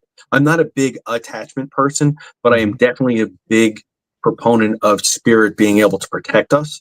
And yeah, that can, in my opinion, definitely affect the things around us. And I only say that because I've experienced the love of spirit hugging somebody that they love so tremendously through me. And it's the same feeling I get when I hug my own children. I will literally die for them. So for that, I think there might be something to it. It might just be super protective energy that is just kind of flipping the switch on everybody. Like, just everybody just stay away, whether you're good or bad or indifferent. I just want to protect her from here on out because I can. Okay. Well, things have gotten better. Like I said, he just passed on May 7th, and dogs are now responding to me like they used to. But Scotty, like you, I'll be 58 in August. I was just diagnosed with autism and ADHD when I was 55. And a lot of it makes sense. Just I feel things in my body. I'm not outwardly emotional, but I feel things in my body. So yeah, anyway, I appreciate you guys taking the time. And yeah, Scotty, I'm glad that you mentioned that you were coming over here. This has been a real blessing for me. You're welcome. I'm so glad. Thanks to Dave. I mean, he sets this stuff up. He's the best. Thank you, Kimberly. Thank you Thanks, for being Dave. a part of the I've program. subscribed, so I'm going to go through and watch some of your past videos. This is the first time that I've actually seen you. So there you go. Excellent. Well, thank you. Thanks, And welcome to the Darklings. We appreciate you. Thank you. What a fun night. This was great. Yeah. I don't know. I mean, it's always nice to read the emails and hear from people, and I don't want to shut out the people that are too shy. But I think we should do this more often. You know, maybe next month we'll do this again. And maybe what we'll do is we'll start off with a couple of emails and then roll into the live viewers and callers that would like to be part of this. Are you guys good with that? Yes. Yeah, absolutely. This is No, a lot of fun. I really love being able to look at somebody and hear them tell the story and really emotionally connect. And you notice we weren't as jokey today because we had these amazing people, so brave, all of you, by the way, who came forward. Great job. Because I know it could be a lot to step up in front of people, even if it is just online. Yeah. And thank you all for sharing your thoughts with us. And thank you, Scotty and Sarah. You guys are true gems and gifts to the world with the healing that you help give to people and kind of that light that you hold in a very dark tunnel for people that are confused and lost sometimes. So thank you both for continuing to do the work that you do. Thanks, buddy. You too. All right. Well, it's sad, but it's over, folks. The night has come to an end. But before we go, I said I want to do this with you guys for a while. And especially after tonight's show, I kind of noticed that I think it's more important that we continue to do this little exercise together for a while. So right now, you see this bubble around me on the video screen. And for those of you listening, I want you to picture a ball of light around you, just surrounding your entire body. There is this auric energy that surrounds each and every one of us. And it is something that helps us pick up on danger. It's when you sense somebody's looking at you and you can turn around, there's somebody in that room. That means you are tapped in. You've got this ball of energy. So I want you to start to bolster it, strengthen it, empower yourself. Take power back from people that you've given it to by building this shell around you. And that can sound scary. Well, I don't want to build a shell that might keep things out. Let's just keep out the negativity. Start to imagine this beautiful ball of light around you, like Linda the Good Witch. Think of that beautiful bubble, that pearlescence bubble around you, something that's beautiful and shimmers in the light, right? And I want you to think of that. And I want you to think of it as kind of a one-way only door. And the one-way only is only in accepting love. So it only allows in the good, the positivity, the insights, the love, the adoration that you deserve in life. But that thin little veil, that thin little bubble is also powerful from the outside, and it will not let negativity in. You will deflect negativity. You will deflect bad thoughts. You will deflect things that are not part of you.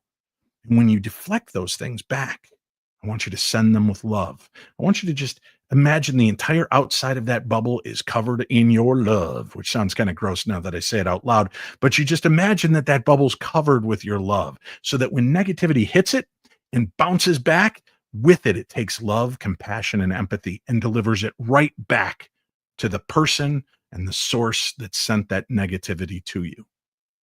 So take a couple of deep cleansing breaths with me right now, and you're inside your perfect little bubble, that beautiful shimmering bubble. Take in a deep breath. And when you do, just imagine that pink, beautiful, radiant light going in through your nose, and then see all that murky, dark smoke that's in you from all the garbage that you hold on to. When you blow it out now, you see that black smoke leaving outside the bubble. And take in another deep breath. Blow that smoke out. And with one more mighty deep breath, you're going to draw in all the good and positivity and love and adoration that is being sent your way from me, from Scotty, from Sarah right now, because we're sending it to you. And I want you to breathe in that love. Now, as you exhale, I want you to see that none of that smoke, not one iota, not one small atom is left. All that is left in you is that love. And you might not be connected to somebody special. Maybe you had problems with your family. You've had problems with your coworkers, friends. You've not in a place now where you've got that, but you can still accept love. You can accept love from me, from Scotty, from Sarah, and others. So open the portal to let the love in, and make sure that you fortify that shell, that beautiful bubble around you, that it can continue to glimmer and look beautiful, and it can rebuke negativity and send it back to people with love and light and compassion. I want you to do this not for them, but for you, because you deserve a better life. You deserve to have everything in life that we are meant to have, all of the good, all of the positivity, and all of the love and light. And it starts within you. If you don't accept it, and I know some of you are saying, I don't feel like I deserve it. And I have those days too. I have those days that I don't feel I deserve love, and I don't deserve good things, and I've been bad, or I wasn't there for everybody at the time that they needed me. And sometimes I was selfish. That's called being a human. It doesn't mean you're bad, just part of the game. It's part of the long play of life. You are not the sum of those dark parts. Those are very small specks on the outside of your bubble. And right now you're going to pop that bubble. You're not going to pop it, but you're going to give it a little smack and shake loose all that debris. All right. You deserve good things. You deserve love. You deserve positivity. So accept it and push out that negative stuff. Send it back to the sender. All right. Thank you so much for tuning in, for opening your hearts and sharing with us tonight. And what a night it's been. A huge, huge thanks to all of you who were brave enough to be a part of the show. You shared your stories. You trusted us with your experiences. And of course, deep gratitude to Sarah Lemos and Scott Davis for their insight, their compassion, their connection to all of you and to me. Whether we uncovered answers or just stirred up more questions, one thing is for certain. Tonight was real. It was raw. And it was exactly what this community is all about. I hope that the darkness of this world is just a little brighter with the information and insights that we share here on this program. Until next time, stay curious, stay safe, and remember, you're not alone. Dave loves you. I'm Dave Schrader, and this is my Paranormal 60.